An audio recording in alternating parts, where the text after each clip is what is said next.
Visayas matapos nadugangan sang 658 ka kaso kahapon nga adlaw. Sa bago nga mga kaso, nanguna diring siyudad sa Iloilo nga may 183, Aklan kag probinsya sang Iloilo nga may 119, Negros Occidental may 74, Capiz 66, siyudad sa Bacolod 57, Antique 36 kag Guimaras 4. Nadugangan sang duha ka bag-ong recoveries, kagaron may kabilugan na nga 140,115 ang recoveries. Samtang tungod dula sang panibagong mga napatay, nagapabilin gyapon sa 4,722 ang death toll sa Western Visayas. Mas sobra naman 140 ka mga miyembro sa Bacolod City Police Office ang nahatagan sa booster shot batog sa COVID-19 sa duha ka adlaw nga aktibidad nga ginpatigayan sa chapel sa headquarters. Sunod kay BCPO Deputy PIO Lieutenant Libertine Jape, ginpangunahan ni Police Colonel Thomas Joseph Martir ang pagpabakuna kag nakigbahin ang 143 ka personnel. Dugang pa ni Jape nagaisang hanay sa kapulisan sa tuyo nga matap ng paglaptas ang virus.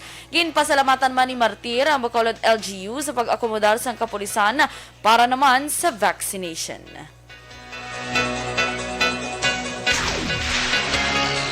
Patay ang Mag-Iloy matapos natumbahan ang ilabalay sa isa ka 10-wheeler truck sa Purok Amurabita, Barangay Antipolo, Banuasang Pontevedra, pasado launang takna sa Kagahon, Martes, Enero 14. Dead on the spot si J.R. Cordero, kag ginabawian naman sa kabuhi ang Iloy sining si Hermie Cordero, 58 anyos, samtang inabulong sa ospital. Sunod kay Police Corporal Genesis Benyas, investigador sa Pontevedra PNP, gindalaman sa ospital ang driver sa truck na si Henry Salgado Sr., 46 anyos, samtang yara naman sa kustodiya sa police station ang 8 ka tuig sining bata nga lalaki nga upod niya sa pagbiyahe. Naibaluan, naglapaw sa kinausoy nga dalan kay nagdiretso sa puloy-an sang pamilya Cordero ang truck. Sa din maswerte nga nakaluwas ang isa pa kabata ni Army nga si Leona Cordero nga nagaedad sang 12 anyos. Nagpanugid naman sa Pontevedra PNP ang bata sang driver ng 10-wheeler truck nga si Henry Salgado nga nakainom ang iya amay antes pa man sila nga nagbiyahe. Sunod kay Police Corporal Genesis Benyas, traffic investigators ng Pontevedra PNP, ila pa ginakuha ang dugang nga panuaron sang bata nga nagaserbe helper agod may balaan ang posible rason man sang aksidente. Padayon pa man ang investigasyon sa otoridad, apa inisyal posible nga wala na talupangtan sang driver nga likuon ang dalan kag didto nagdiretso sa puloy-an sa mga biktima ang iya ginamaneho nga truck. Ininaay kaduha nga beses nga nabungguan ang puloy-an sang pamilya Cordero, apang nagligad ido lamang ang napatay. Patay naman ay sa ka-driver matapos nagbunggo ang inamaneho nga truck sa nasugatan ay sa pagid ka truck sa Mabinay Highway, Barangay Urong sa siyudad sang Kabankalan. Malasot ang takna sang aga, Biyernes nga adlaw. Ang biktima ginkilala kay Joaquin De La Torre Jr., 32 anyos, may asawa kag bumuluyo sa barangay Hilamunan. Samtang ang driver sang isa naman ka truck ginkilala kay Jonel Esperela, legal sa pangidaron nga nagapuyo sa barangay Uringao sa Buman nga syudad. Sunod kay Police Lieutenant Dennis Melgarejo, ang Deputy Chief of Police ng Kamangalan PNP, wala sa unod ang truck ni De La Torre apang nadulaan sang control, nag-isi-isi, tubtob nagpadulong sa piyak kadalan, kag nagbunggo sa nagasugata man nga truck nga puno sang tubo. Duwa man ni Melgarejo, nadugayan pa nga makuha ang napatay, bagod na ipit ini sa driver's seat. Padayon pang investigasyon karon sang otoridad. Pilaso naman kagapadang ginabulong sa ospital ang isa katapasero matapos giluthang sang iya tiyo sa Purok Santol, Barangay Kamandag, Banuasang La Castellana, Negros Occidental. Ang biktima ginkilala kay Ronald Obrique, 32 anyos, residente sa lugar sang insidente, samtang suspetsado ginkilala naman kay Petrolino Obrique, 61 anyos, residente sa Hacienda Mandre Igpanolong, Barangay Robles sa Amuman nga Banwa.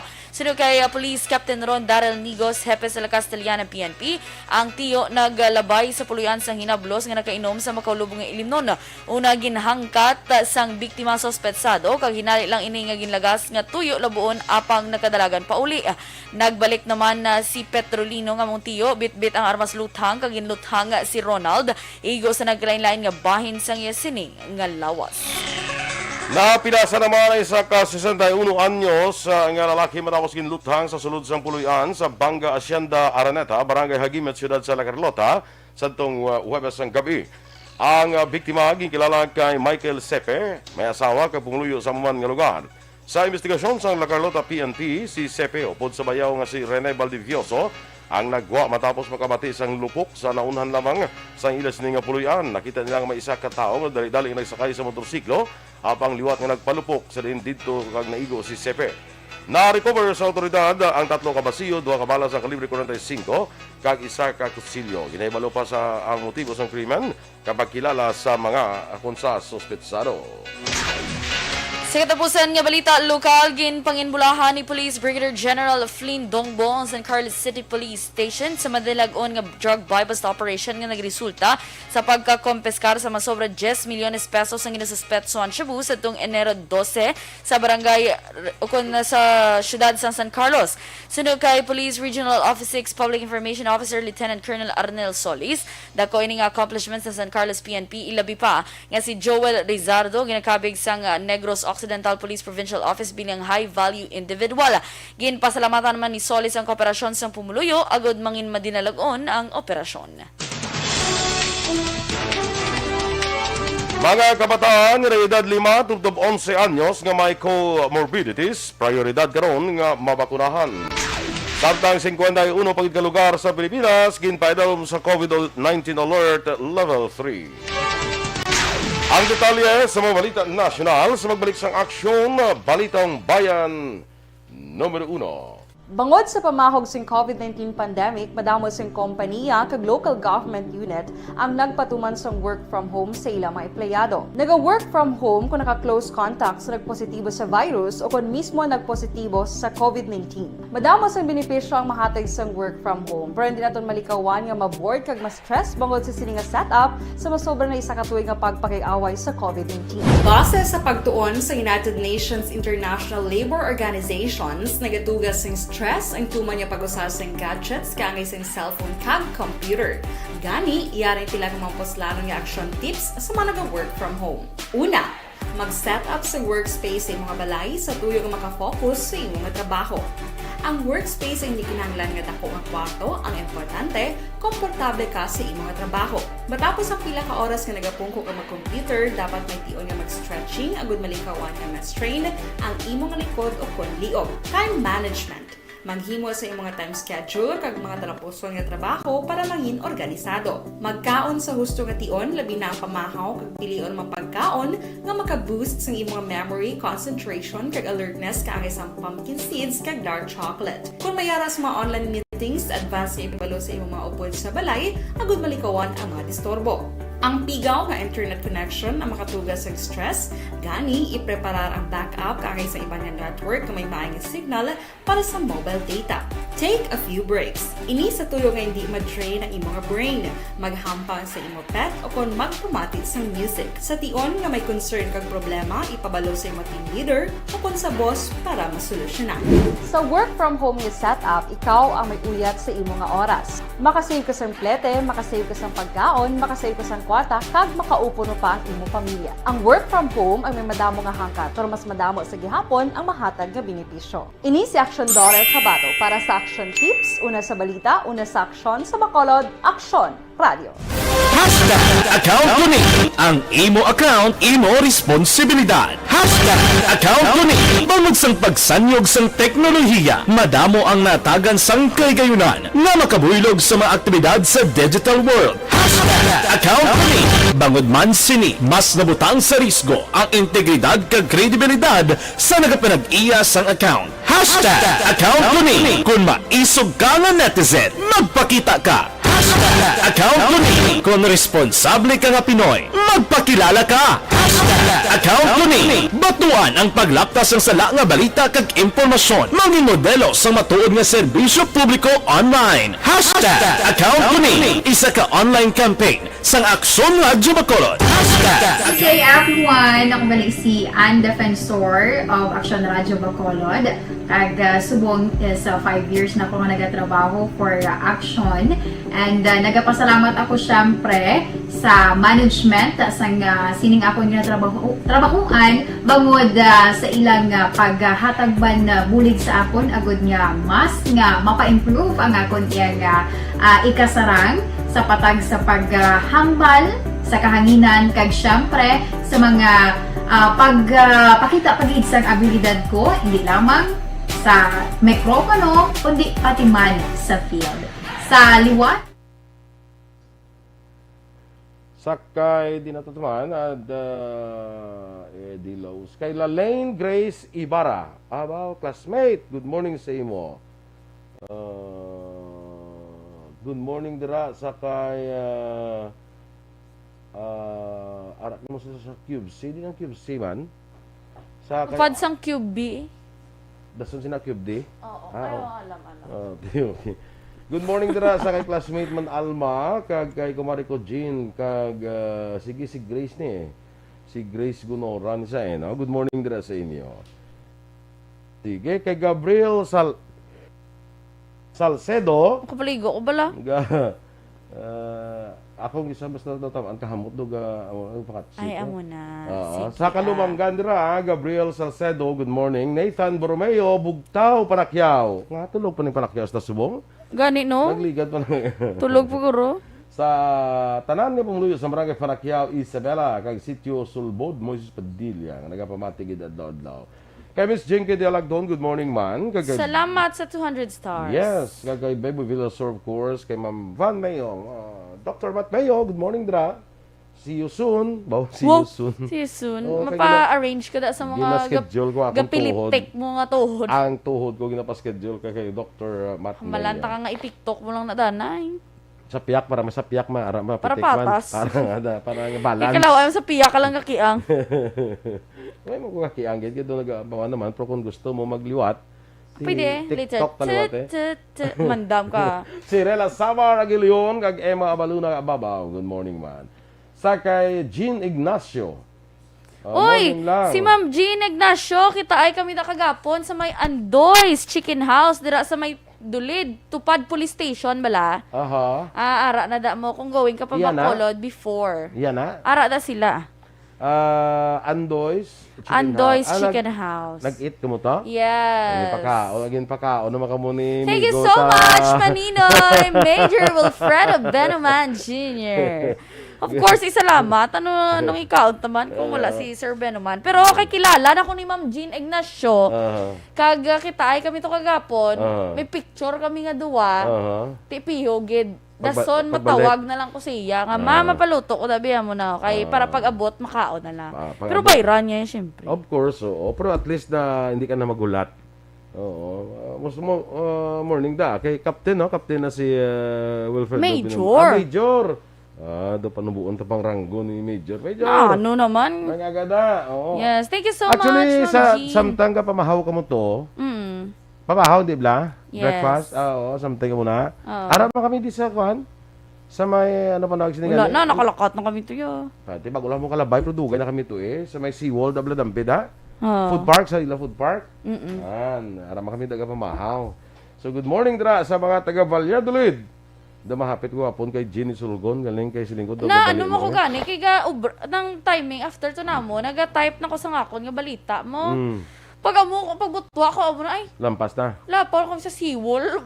Kanugon. Wala gi ko para ni Ma'am Jean. Uy, masaguro kita. Puro mga Jean, no? Mga Jean niya. Gapangatag ni mo.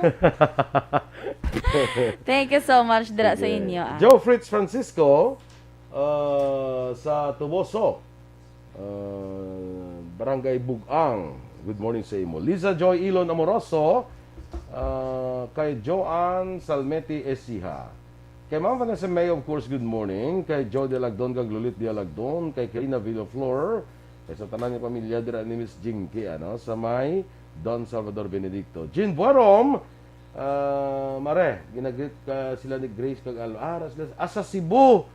Ang siling ko kinan, dating siling ko kinaman. Ari kami sa kaakigin siya kuanya mo. Gin short cut siya bala. Cebu gal isla. Kag happy birthday kapon sa akon ihada. Oo. Belated happy birthday. Yes, oo. Kag kay Chez Zamora, good morning man. Milili Oligo, Dondon Tiliado Elekin. Phil Alonsagay, Migo Mang Aga sa imo. Sale Oki Di Susa from Sam Village. Kag kay maninoy mo, One Ball Galio. Good morning man. Good morning, kag kay Maninay Alma, of course. Yes, dira sa Las Vegas, Pagsakon Nevada. nila nga mga kasuuna. Mga suna. RG Boys. Yes, sa Maninoy Noeli Buon. Good morning man. Kagkay. So, on mo, Mike. So on Mike Mac, Hindi mo na- kagkay sir, sa Maninoy, kumantulong isang pizza. Alan. Maninoy Alan Ala na ano man. Navales. Navales. Maninoy Ala Navales. Salamat, Gid. Kadamo sa mga Balog Maninoy. ako, gisa ako makalagaw-lagaw. Kung kami mamit, ako lang kumuninoy connection nito. Oo, gina-appoint mo na lang. Na-point ko na lang. Good! Amo na iya. Very Alex good. Fuentes, uligin nyo lang si Hada nyo pangita sa inyo mga inihado. Anak lain. Sakit dyan ko. Nonoy Efren Saladap, kag Homa Lumena. Yes. Ana Fe Marquez. Good morning, man. Watching from KSA. God bless ko, no. Raleigh Yola Ordonio. Watching live from Lima Lima, Isabela. Kag kay Che Zamora, I'm watching man ko, no. Please, gali guys, i-like niyo ang mga Facebook page sang namon eh. Kay kinanla na namon. Bodo adug. Please like and follow Action Ida Raboso nga Facebook page kay Action Renato. Action Boy Duran. Ano? Abi ko Renato. Ay, mo nga din, may tiya, pagidula. Nga na eh. Okay na. Kalawig na sa identiya. Yeah. Sige. Standby na sa aton mga balita national.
Bayan numero 1.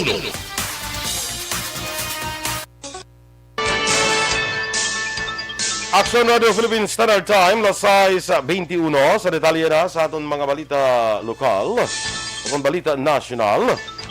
Ginpahayag ni National Task Force Against COVID-19 Advisor Dr. Ted Herbosa nga i-prioridad sa vaccination program sa gobyerno ang mga may comorbidities nga nag-edad 5 tubtob 11 anyos.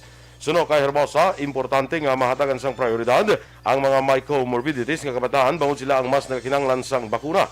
Palayag ni Herbosa ang pagbakuna sa mga kabataan una ipatuman sa mga vaccination sites kag ospital sa National Capital Region nga may manubo ang kaso sang COVID-19. Ginpanumduman ni Herbosa ang kinanglan sang pahanugot ang pagbakuna sang kabataan kag hindi ini mandatory.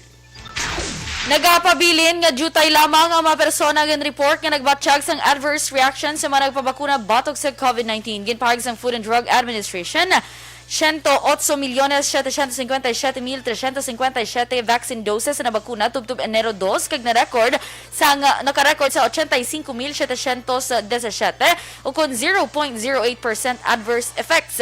Sa mga adverse effects, pinakadamo ang report nga nagsakit ang ulo, injection site pain kag nagsaka ang high blood pressure.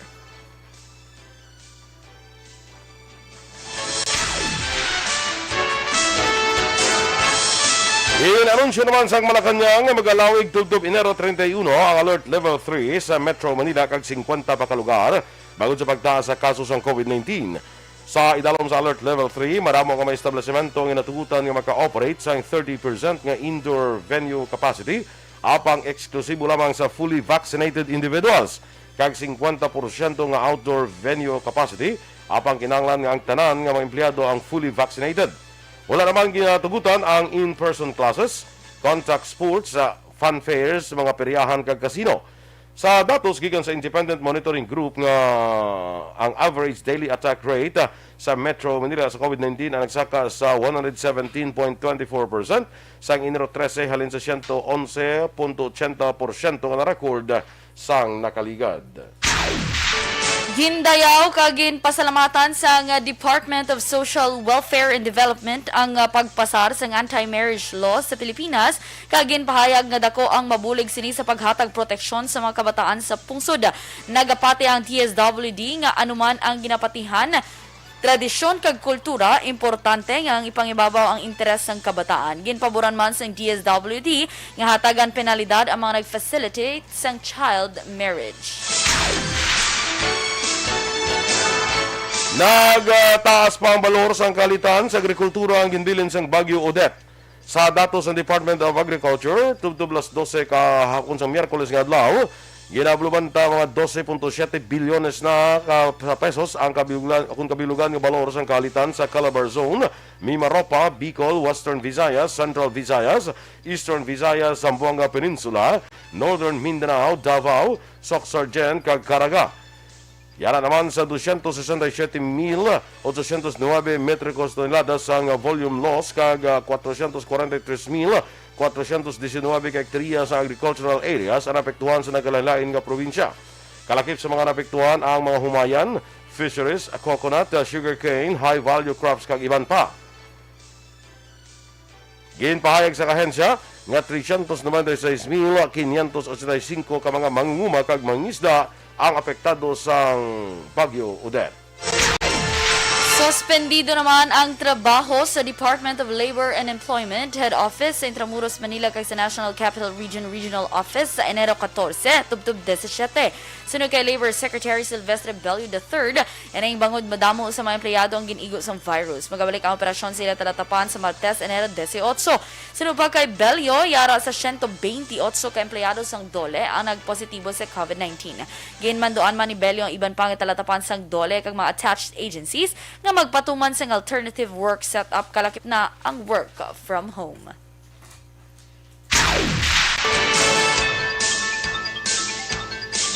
Sa kanabusan kabayan sa aton balita national, paghatagan sang prioridad ni Anay Senador Jingo Estrada ang pagbutang sa nakaigong nga pondo sa bagong intukod nga Department of Migrant Workers kung ini siya mapili liwat bilang senador sa maabot nga Mayo tuig 2022 nga eleksyon. Sunod kay Estrada, bugos ang pagsuporta sa bagong nga departamento nga maghatag sang pagtamod sa interes sang minilyon ka mga overseas Filipino workers, pati na ang mga nagahandom nga magtrabaho sa luwas ng pungsod. Suno sa kay Jinggoy, madugay na ang inalauman kay nahulat sang madamo ka Pilipino ang ining kasuguan agin pirmahan ni Presidente Rodrigo Duterte antes ang Paskwa. Dugang pa ni Estrada, nagakaigugid ang pagpirma ni Presidente Duterte sa Republic Act 11641 kung ang kasuguan nga nagatukod sa isa ka departamento nga magatutok kag magatipan sa interes kag ikayo sa mga Filipino migrant workers.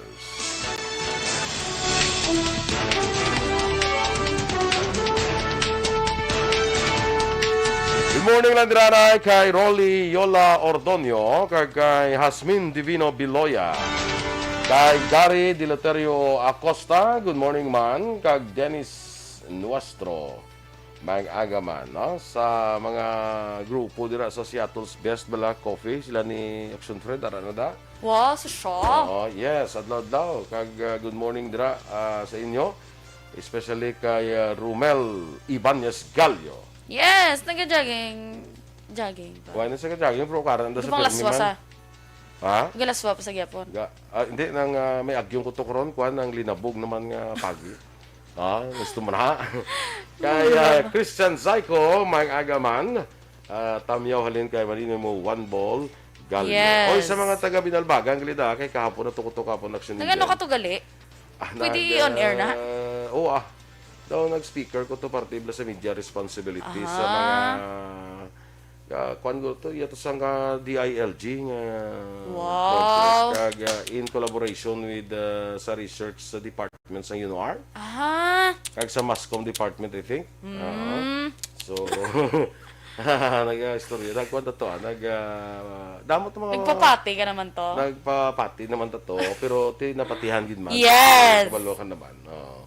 Good morning Landra, no? Sa may mga printi ko to kalig, lakat pa lang ko nga pasaka, pa lang ko nga manugambal ko, printi ko, di damo ka di printi. no, sa mga duran. Sa, Mga duran. Galapta lang yun yung ramag. Laptang ramag. Sige, anyway, good morning dara sa inyo, no? Kag, sino ito mga upod kapon? Si Jean? Si Pat? Sa si Muriel? mga taga ano, sa mga taga UNOR. UNOR, di ba, kwanda sa Mascom Department. No? So, good morning dara sa inyo. Mga kaaksyon ninyo yung mga tiyaraton, mga balita diri sa aksyon na Balitang Bayan numero 1. Standby na sa action report, second portion, upod action Fred Salanga. Balikay kita sa action balita morning edition. Upod gapon sa inyong news team. Aksyon Eden Abos. Kag-action Boy Duran, mga kaaksyon din ka man sa Pinas. Labuton ka sa amon balita kag serbisyo. Sama-sama tayo, Pilipino. Una sa balita, una sa aksyon. Sa Bacolod Aksyon Radio.